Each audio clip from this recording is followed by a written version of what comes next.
রেলে ডাবল ইঞ্জিনের গতি, জমি জটে বাংলায় 14,000 কোটির প্রকল্প আটকে, থমকে মেট্রোর প্রজেক্টও। জটিলতা কাটাতে তৎপর নয়া রাজ্য সরকার। শনিবার রেলমন্ত্রী মুখ্যমন্ত্রী বৈঠক।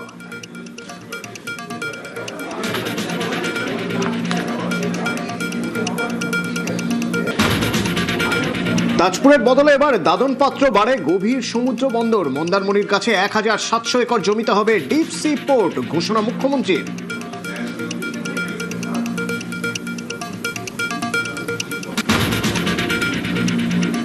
এবার আন্তর্জাতিক হচ্ছে গঙ্গাসাগর মেলা। কেন্দ্রীয় প্রকল্প সাগরমালা 2 এ যুক্ত হবে পশ্চিমবঙ্গ।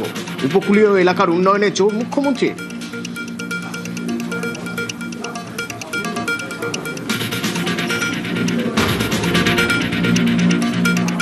চন্দননগরের পর এবার বিধাননগরের মেয়রের ইস্তফা। গত মঙ্গলবার তৃণমূল নেত্রীর ধর্নায় সামিল। দুদিনের মধ্যেই পদ ছাড়লেন কৃষ্ণা চক্রবর্তী। ব্যক্তিগত কারণ দেখিয়ে পদত্যাগ।